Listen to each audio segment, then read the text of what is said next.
is home to 88,000 family farmers. These farmers make up the economic foundation of our rural communities. And farmers are the leaders that make up the councils and the school boards across our state.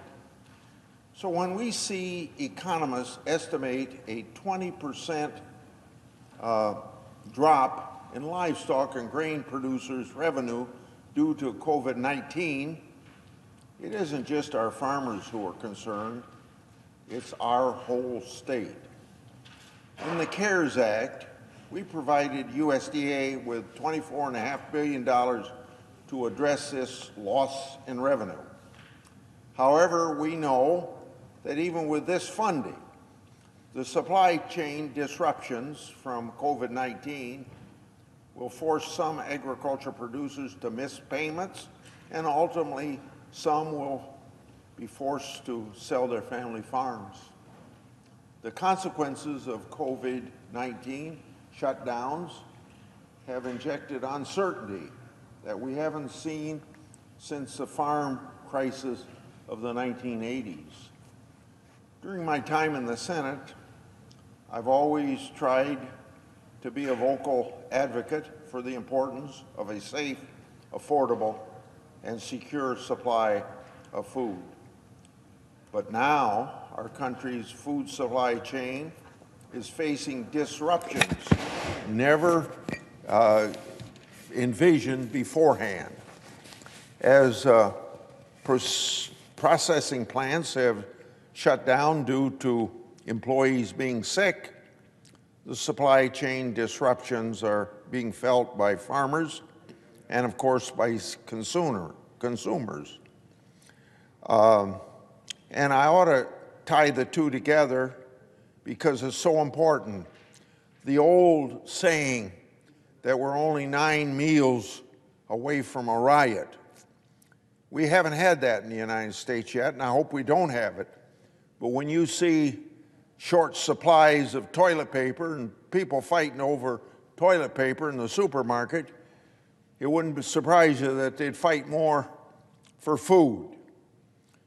With as much as 40% of the slaughter capacity at our packing plants down for the past month, beef prices have doubled for the consumer.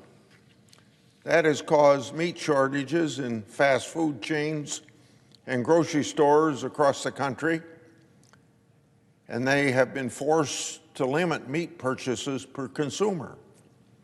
If that's not bad enough, at the same time, livestock producers have been turned away by meat processors with livestock that is ready to sell.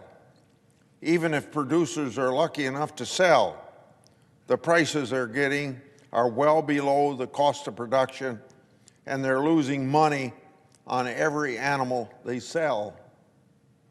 I've received a large volume of calls and emails from Iowans and member organizations expressing concern that the current discrepancy between high shelf prices and decreased losses for cattle producers, that this just doesn't make any sense. I share the concerns of these farmers, and I take their claims of market manipulation very seriously. This past week, President Trump is on top of this issue, and he echoed a request that I made of the Attorney General last month to examine the current structure of the meat packing industry and investigate potential market and price manipulation. Holding the 4 large meat packing companies accountable is the least that we can ask of federal officials, and I thank President Trump for talking to Barr about that as well. The fact is, over 80% of the feedlot cattle in the U.S. are slaughtered by the 4 largest meatpacking companies: Tyson's Food, GBS, Cargill, and number 4 national beef. Because these companies control a large percentage of slaughter and processing capacities in the United States, they have the unique ability to influence the price of live cattle. They use tactics such as bottlenecking, process speeds, importing foreign meat, utilizing private forward formula contracts, and piling up meat in cold storage to delay the need to purchase live cattle from the family farmer. I'm glad the President asked the Department of Justice to look into these schemes to see if any of this behavior is illegal, the same request I made to Barr about a month ago. Independent producers will always struggle with negotiating prices when there are only 4 large multinational corporations that control prices. However, in Iowa, it's a little different. Our producers sell 50% of cattle through negotiated cash prices. This allows for market transparency so that producers know the market price of cattle, and the price more accurately reflects the costs that the producer incurs when raising livestock. However, this isn't the case across the entire United States, as more than 80% of all cattle are sold through formula contracts and/or the cattle futures market.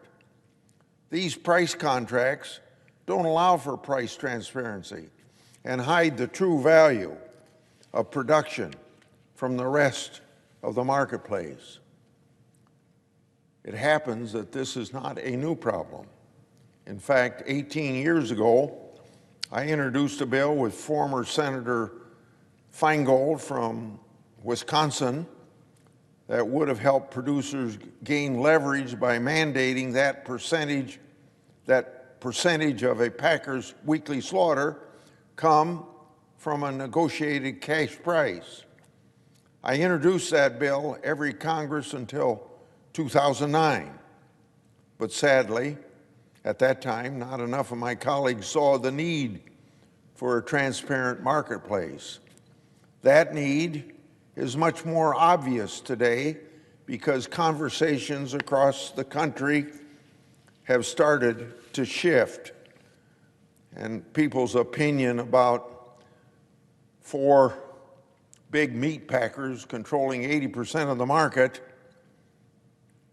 looks like more of a problem when farmers are losing a lot of money when they sell their cattle and the price for the consumer goes up at the supermarket.